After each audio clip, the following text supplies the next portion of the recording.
Revenge with Ava. My first week at Kestrel & Co. tasted like burnt coffee and quiet warnings, the kind that live in people's eyes instead of their mouths, and I should have listened harder to the way the assistants went silent when Martin Hale walked past, how their shoulders tightened like someone had pulled invisible strings. Martin was our operations director, the kind of man who smiled without warmth, who called people team while he cut them down in one-on-ones. And on my second day, he stood behind my chair, leaned close enough that I could smell his peppermint gum, and murmured, "You're here because you're sharp, Ava. Don't make me regret it," like my job was a favor he could revoke with a flick of his wrist, and I nodded because I needed the paycheck, because my mom's medical bills didn't care about office politics, because I had promised myself I'd stop running from places just because someone loud decided to. Claim the air, I was hired as a compliance analyst, which sounds boring until you realize compliance is where bodies are buried in corporate America, and the first thing I noticed in the system was the pattern: missing approvals, timestamp edits, vendor payments split into smaller amounts just under the threshold that triggered an automatic audit. And the longer I stared at the spreadsheets, the more it looked like someone had been playing a careful game of hide and seek with the company's money. The night I found it, the office was almost empty, the city outside the windows flickering, with rain and headlights, and the schvack hummed like a distant storm, and I was alone with my screen, my notes, and a strange pulse of dread that rose in my throat, as if my body already knew what my mind was refusing to say out loud. I didn't march into anyone's office the next morning with accusations, because I wasn't reckless. I wasn't naive. I wasn't new to the way powerful men protect their own. So I did what I've always done when I felt cornered. I got quiet. I watched. And I collected. And when Martin called me into his office that Friday, his glass door shut like a guillotine, and his blinds were half drawn, cutting his face into slats of shadow and light. He gestured at the chair across from him and said, "How's the transition?"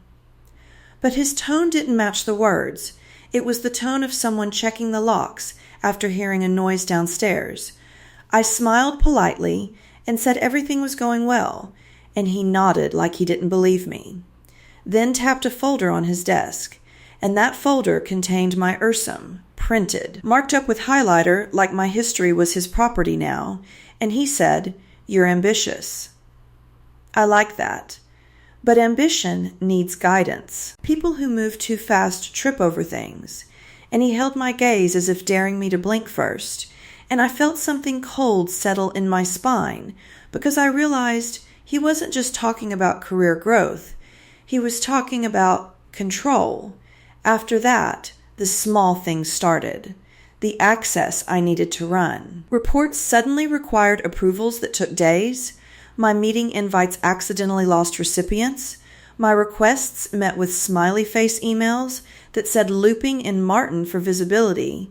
And every time his name appeared, the room around me seemed to shrink. I told myself to keep my head down. 2. Do my job to pay my mom's bills.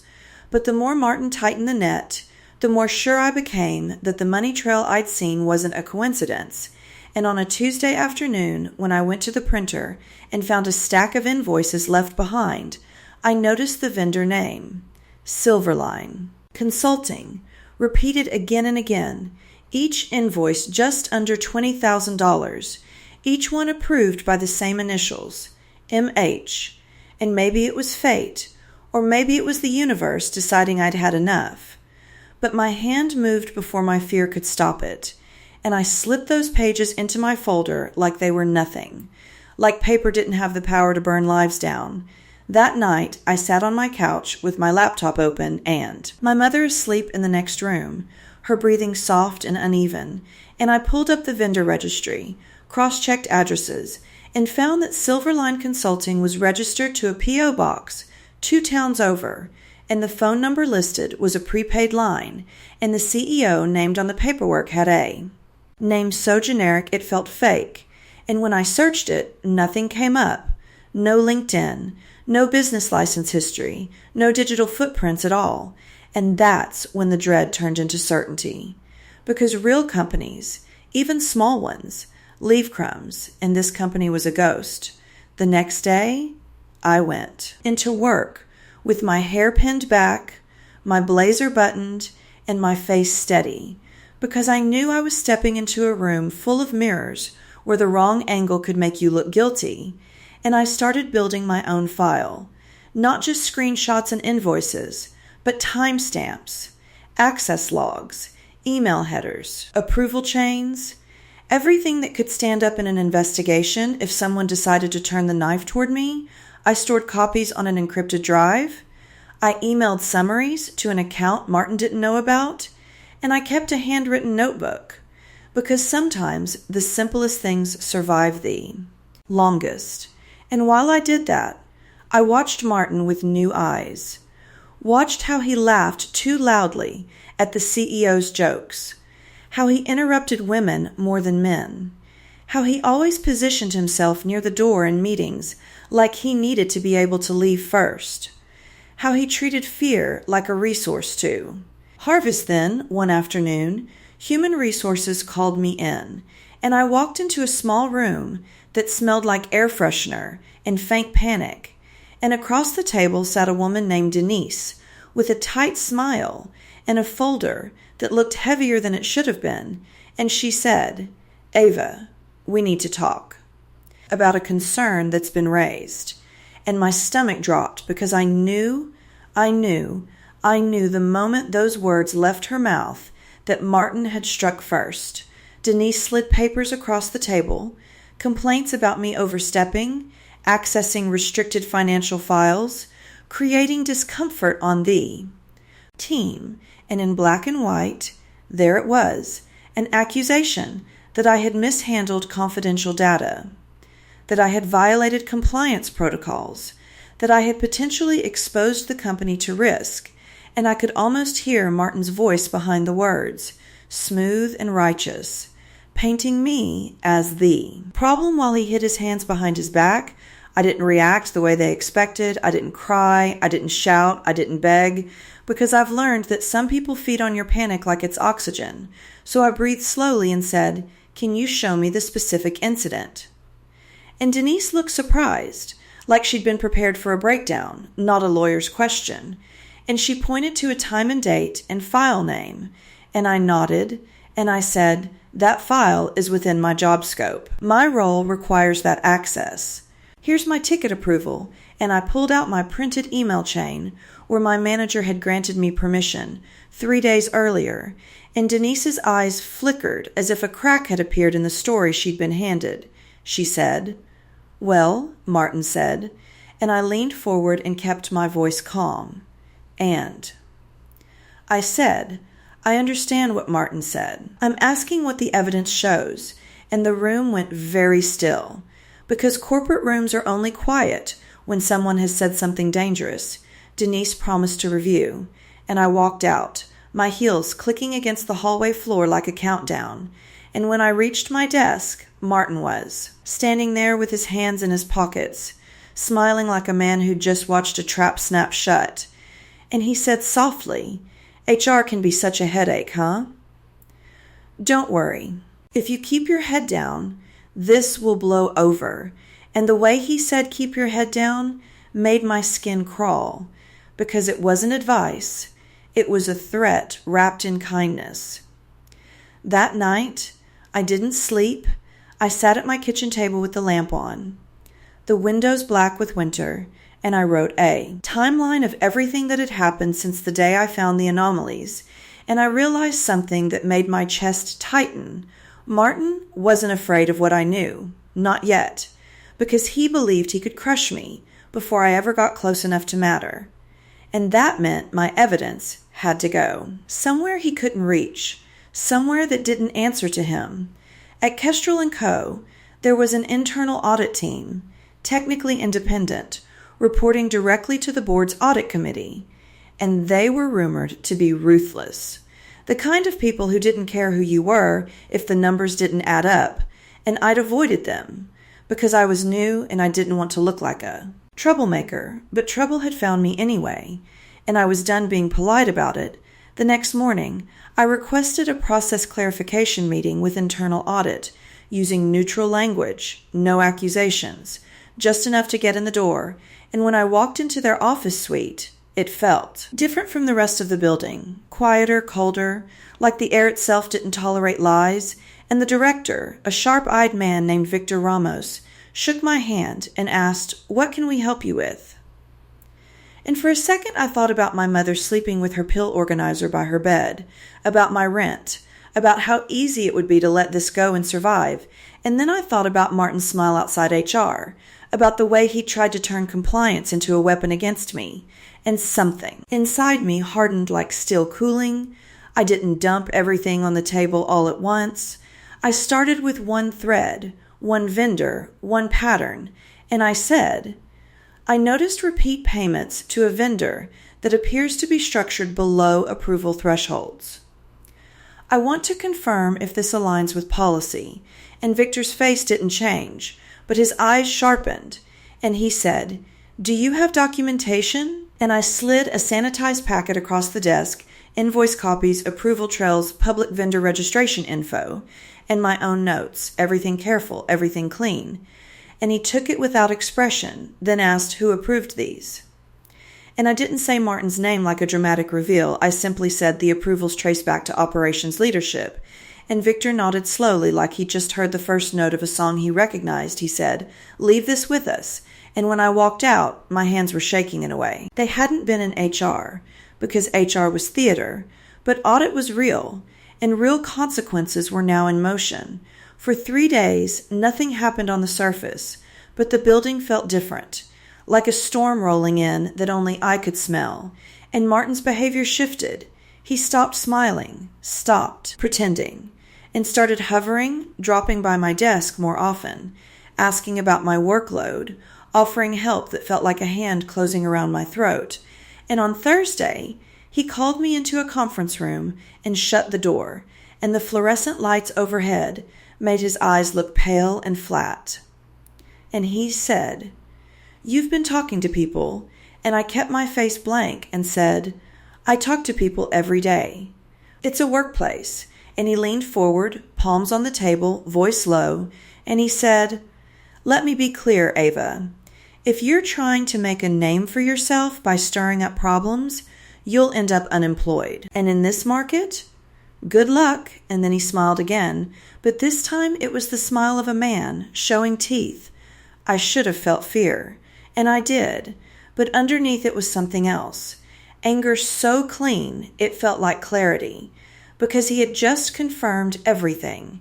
He had just told me with his own mouth that he believed. He could ruin me, and the moment someone shows you what they're capable of, you either step back or you step forward. I stepped forward, quietly, because quiet is how you survive long enough to win. I went back to my desk, and I sent an email to Victor, in internal audit, short and factual, documenting Martin's confrontation without emotion, and I attached a note, potential retaliation risk, and I saved a copy, and then I did the most important thing. I backed up everything again to a second location. Because if Martin decided to pull the plug on my access, I needed my file to live. Without me, that Friday, the CFO's assistant sent out a calendar invite for a surprise process review with operations and audit, and the subject line was bland enough to be harmless. But I knew what it meant, and when I saw Martin reading the invite on his phone, the color drained from his face. So fast I almost felt sorry for him, until he looked up and his eyes met mine and they narrowed. And in that look was a promise. If he went down, he would drag me with him. The meeting happened in the big glass conference room on the 19th floor, the one with the skyline view, the one reserved for executive decisions. And I wasn't invited, which was fine, because my role wasn't to perform, it was to survive. But I watched through the glass walls as people filed in. Victor from Audit, the CFO, 2 lawyers, Martin, and the CEO. And the moment the door closed, Martin's body. Language changed, shoulders stiff, jaw tight, like an animal cornered. An hour later, he stormed out first, face dark, and he didn't look at anyone. And behind him, Victor walked out calm as ever, holding a thin folder like it weighed nothing at all. By lunchtime, rumors flooded the office like spilled ink, an audit review, a vendor issue, a misunderstanding, and people whispered my name under their breath when they thought I couldn't hear, because offices love a scapegoat almost as much as they love a secret. At 3:17 p.m., I got an email from HR with the subject line administrative leave, and my hands went cold when I opened it. Because the words were polite but brutal, effective immediately, I was placed on paid leave pending investigation, and I was instructed to surrender my badge and laptop. I stared at the screen, heart-hammering, because this was Martin's move, the classic corporate chokehold. Remove the whistleblower, isolate them, control the narrative. And for one dizzy second, the room tilted, and I saw my mother's medical bills stacked on the counter at home like a silent threat. Then I stood up calmly, because panic is what they expect, and I walked to Denise's office with the email printed in my hand, and when she saw me, her face tightened, and I said softly, I want this documented as potential retaliation. Also, I'd like a written explanation of what policy I allegedly violated, and Denise looked like she wanted to disappear, and she said, it's standard procedure, and I said, then it should be easy to explain, and I watched her swallow, watched her eyes dart away, and I knew she was caught. Between orders and ethics, and she had no idea which side would win, I surrendered my laptop, my badge, and I walked out of the building into the cold air, the city loud and indifferent around me, and my chest hurt with the unfairness of it. Because I had done my job, I had seen something wrong. And now I was the one being removed like trash. And in the parking garage, I sat in my car and gripped the steering wheel until my knuckles went white. And I let myself cry once, silently. Not because I was weak, but because I was human. And because the betrayal was sharp enough to draw blood. Then I wiped my face, opened my phone, and sent a single message to Victor. HR placed me on leave. Martin likely escalated. Please advise next steps. And I stared at the screen until the reply came. And when it did, it was short and steady. Do not speak to anyone internally. Preserve all documentation. We are escalating to the audit committee. And my breath caught, because audit committee meant the board, and the board meant Martin's protection was about to evaporate. That weekend, Martin didn't stop at putting me on leave. He started a campaign, and I learned about it from a coworker who texted me nervously. He's telling people you were snooping, that you tried to blackmail him. Be careful. And my stomach twisted, because it wasn't enough for him to remove me.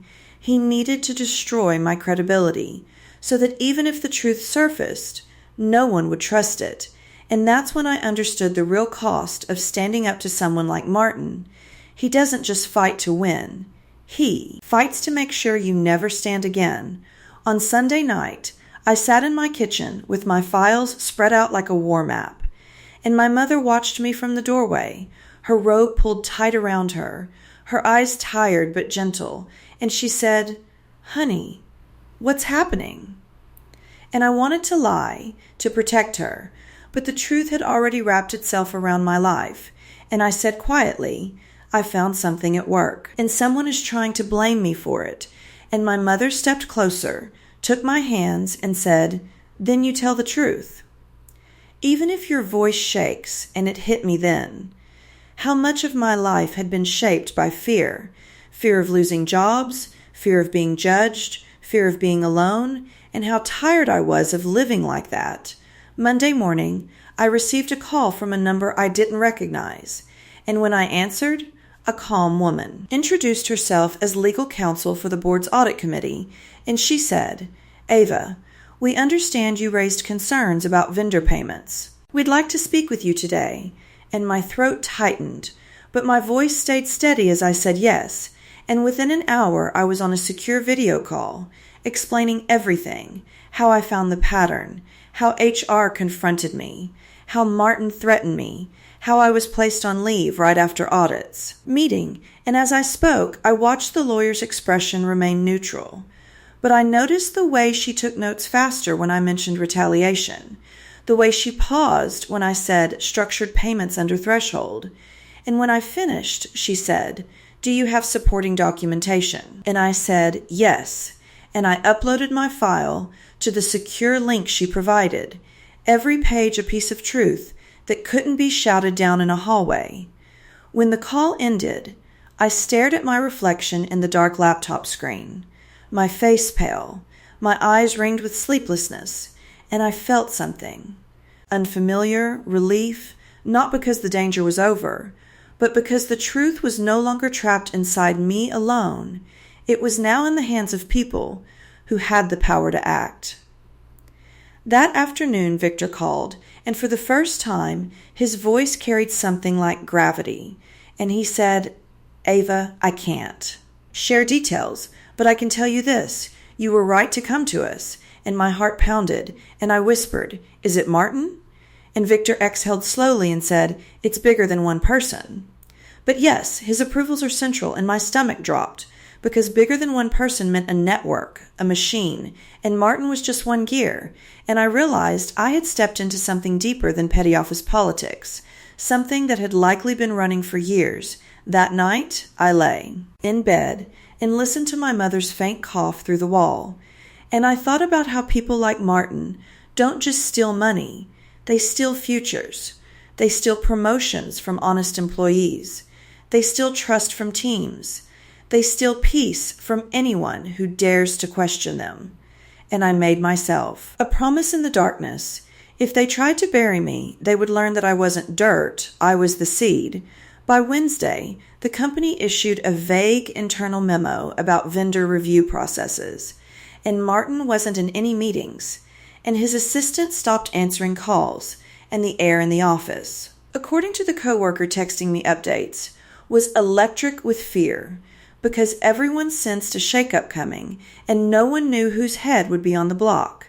Then, on Thursday evening, my phone buzzed with an email notification from HR, return of company property reminder, and below it, another message, this one from Denise, sent privately, no corporate cheer, just raw urgency. Ava, please be careful. Martin is furious. He's saying you ruined him. He's pushing to terminate you for cause, and my blood ran cold, because termination for cause could wreck my ability to get unemployment, could taint my reputation, could be the scarlet letter Martin wanted to brand on me, and for a moment I felt that old fear rise again, that instinct to shrink and apologize, and make myself small so the danger would pass. Instead, I opened my file, pulled out every document that proved my access was authorized, every message that showed my intent was compliance, every timestamp that revealed how the accusations against me only surfaced after audit, began circling Martin's actions, and I drafted a formal response to HR and board counsel, factual and calm, stating that any attempt to terminate me would be further retaliation, and I attached evidence, and I sent it before fear could talk me out of it. As I hit send, I realized something. Else, Martin wasn't furious because I had lied. He was furious because I had told the truth, and the truth was the one thing he couldn't control. Late Friday night, Victor texted me a single line, audit committee meeting held. Expect developments Monday. And I stared at that message like it was a door cracking open. And I knew the weekend ahead would feel like holding my breath underwater. I spent Saturday cooking soup for my mother, cleaning the apartment like I could scrub away anxiety, and every time my phone buzzed, my heart jumped, because this was the limbo where your life can change with one sentence. On Sunday, I went for a walk in the cold sunlight, and I watched families in the park, kids laughing, people living normal lives, and I wondered how many of them had no idea how fragile stability is, how quickly one powerful person's ego can flip your world upside down. That night, I sat at my kitchen table again, the same lamp, the same files, but I felt different than the woman who cried in her car in the parking garage, because that woman thought she might lose everything, and this woman understood she had already gained something, proof of her own backbone, Monday morning came like a verdict, and at 9:06 a.m. I received a call from the board's counsel, and the moment I answered, I knew from her tone that the first domino had fallen, because she said, "Ava, I'm calling to inform you that the company has placed Martin Hale on immediate suspension pending investigation," and the air left my lungs, not in relief, not yet, but in shock at how quickly the ground was shifting, and the lawyer continued, "We are also initiating protections regarding retaliation. Your administrative leave will remain until we complete interviews, but you are not under disciplinary review at this time," and I closed my eyes, feeling my body finally unclench a fraction, and when the call ended, I sat in silence, hearing my own heartbeat, and I thought, Martin is suspended. But this isn't over, because men like him don't go quietly, and as if the universe wanted to prove my point, my phone rang again, this time from a blocked number, and when I answered, a familiar voice slid through the speaker like a knife. "You think you won?"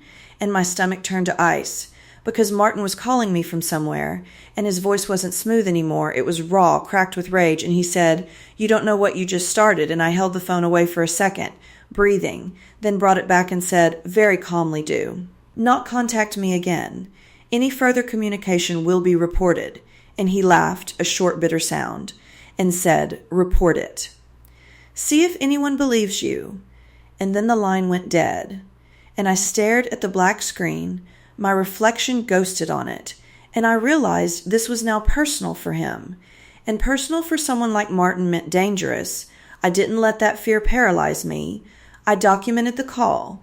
I emailed counsel. And I went to my mother's room and sat beside her bed watching her sleep, and I promised myself again that no matter how loud Martin got, I would not shrink, because this story wasn't just about corporate theft anymore.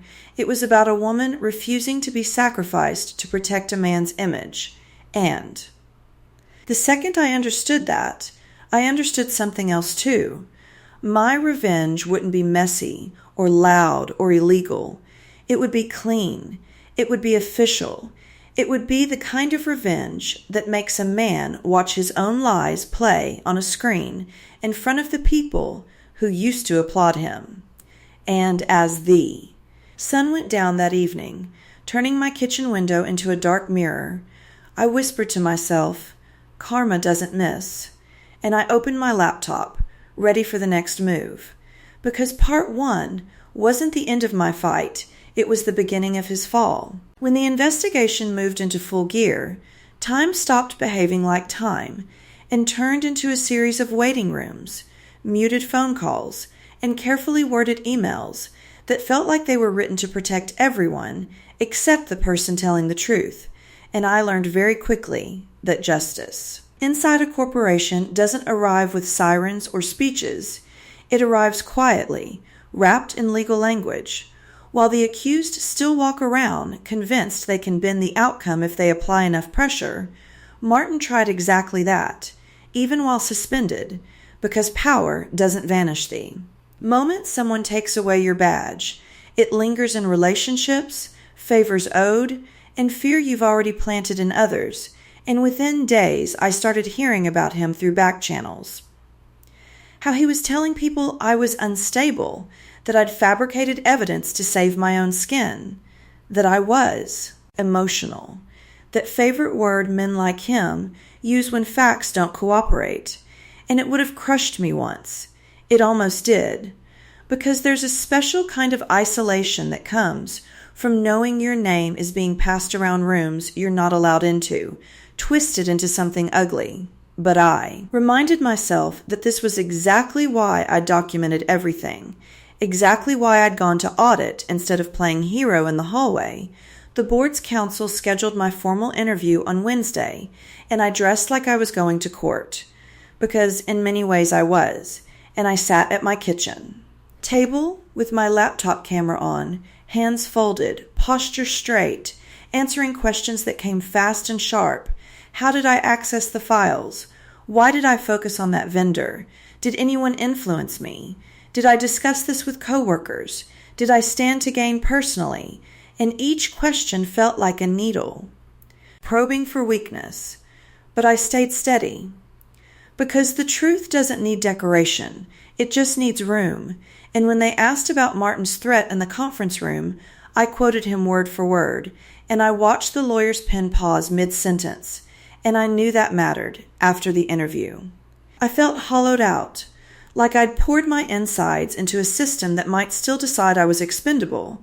And that night I sat on the couch with my mom, watching a rerun neither of us was really seeing, and she squeezed my hand and said, "No matter what happens, I'm proud of you."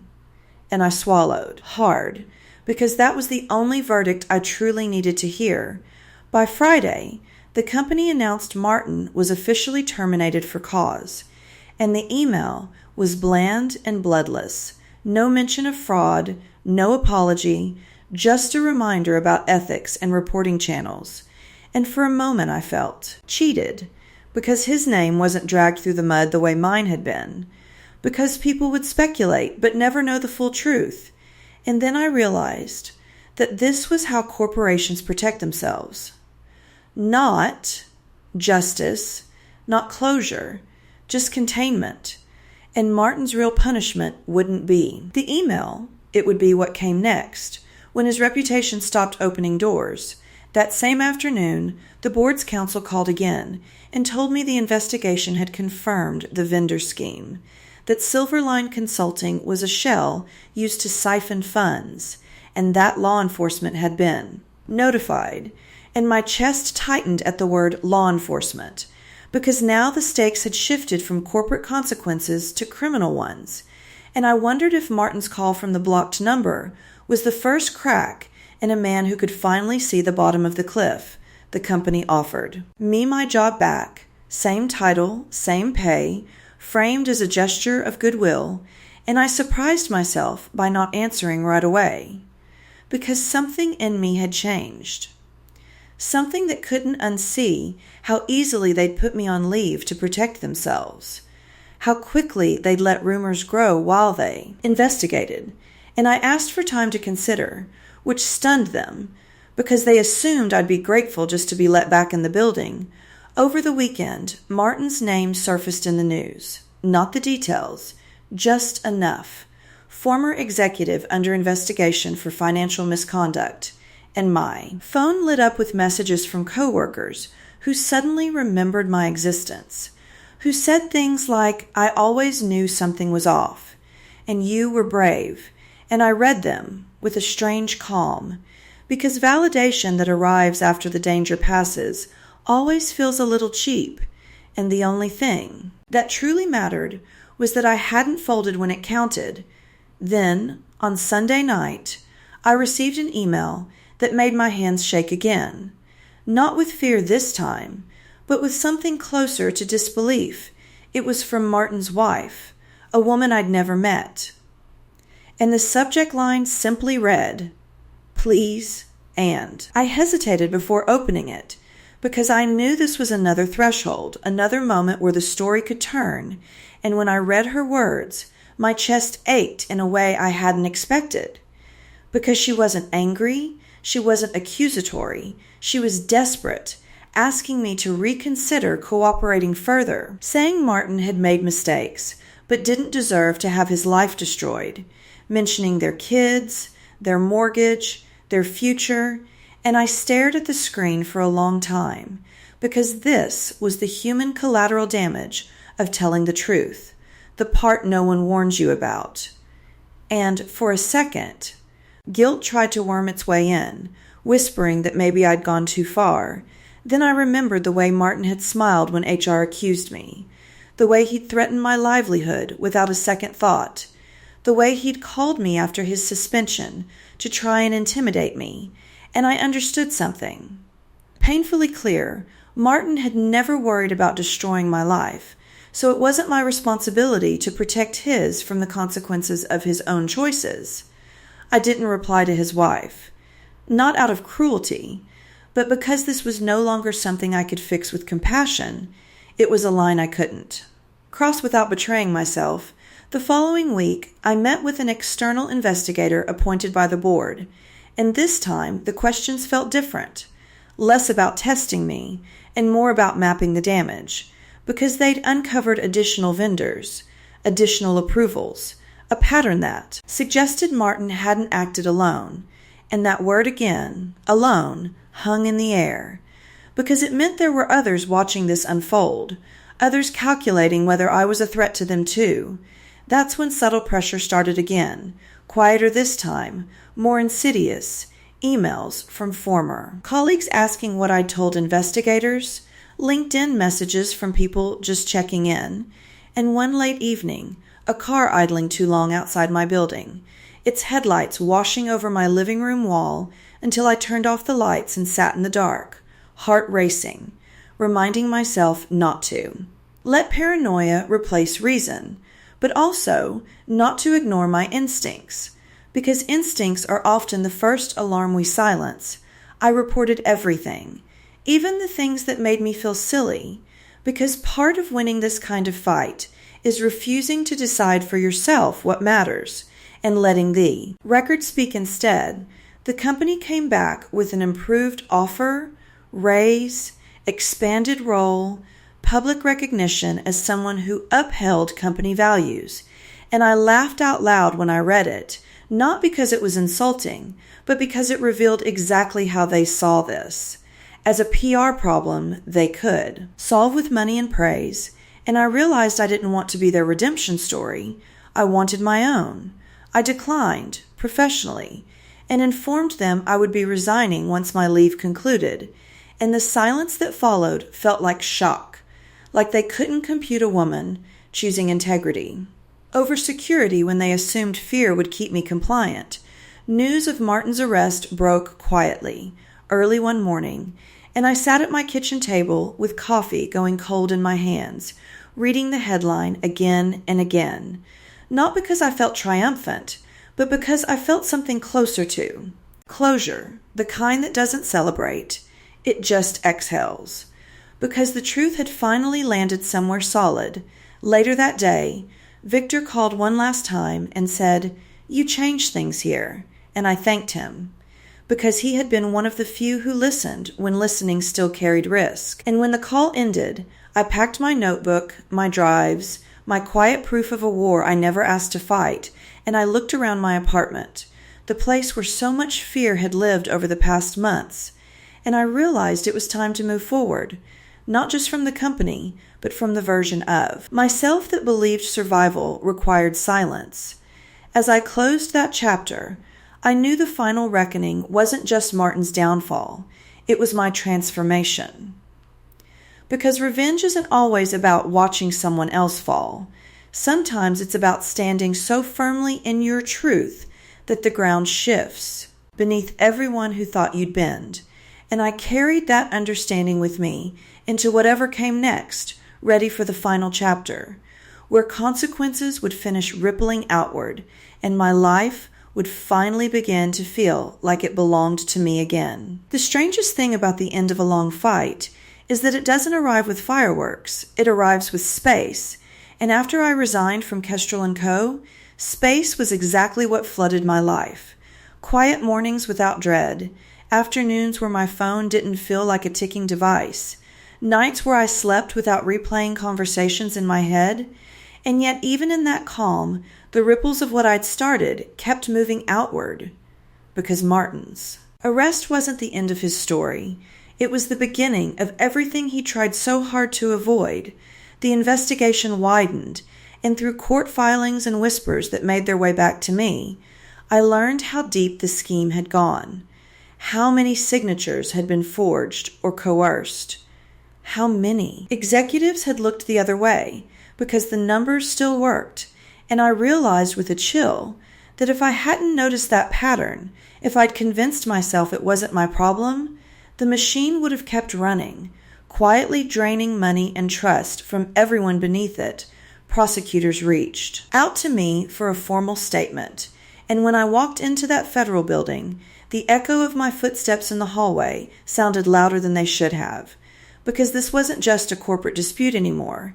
It was a public reckoning, and when they asked me to describe Martin, not the fraud, not the files, but the man, I surprised myself by saying, He believed fear was loyalty, because that single sentence captured everything.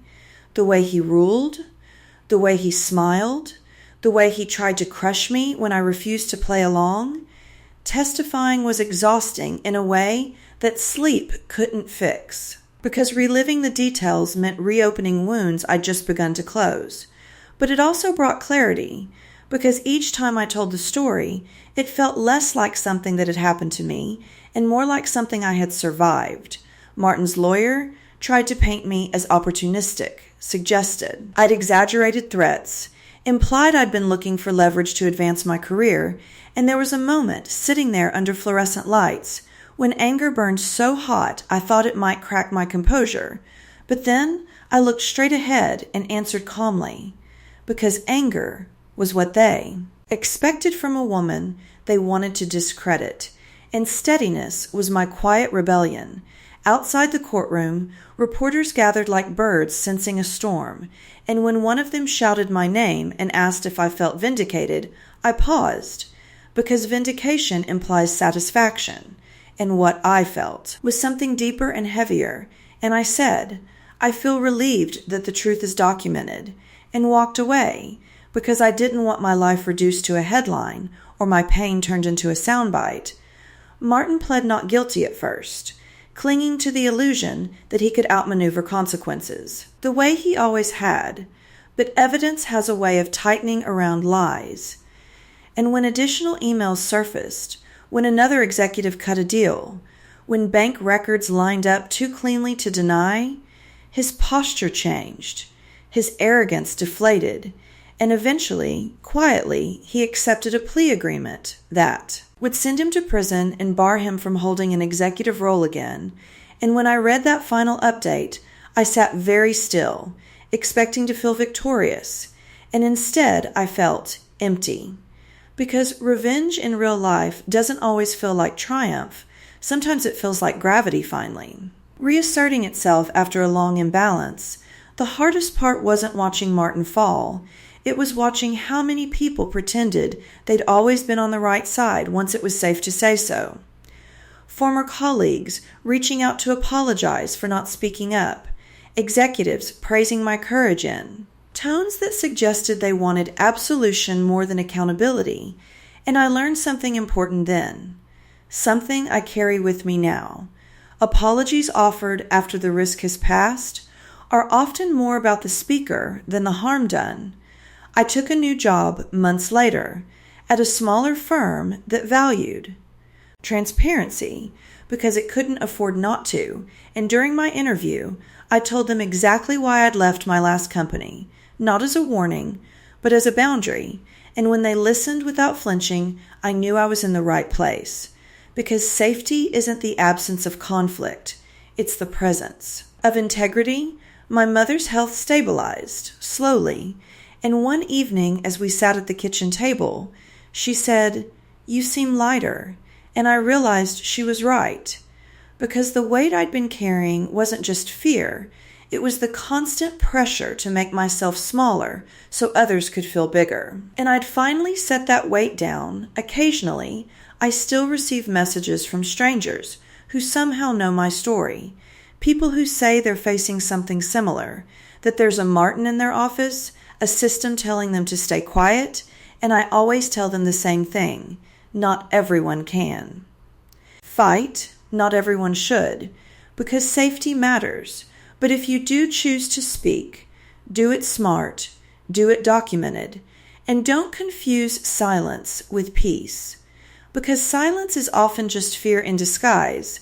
The last time I thought about Martin was on a rainy afternoon when I passed the old Kestrel, building on my way to something better, and I looked up at the glass and felt nothing. No anger, no satisfaction, just distance. And that's when I understood the final shape of revenge in my story. It wasn't about destroying him. It was about refusing to let his choices define me. It was about reclaiming my voice, my career, my sense of self, and walking forward without needing to look back. Karma didn't arrive with drama. It arrived with consequences. And in the end, the person who changed the most wasn't the man who lost everything. It was the woman who learned she never needed his approval to stand tall, and as my life settled into something quieter and stronger, I knew one truth would always stay with me, steady and unshakable. When you choose integrity over fear, you may lose comfort, you may lose allies, but you gain something far more powerful. You gain yourself. It's funny how life twists itself into knots and then somehow straighten out again. Thanks for watching.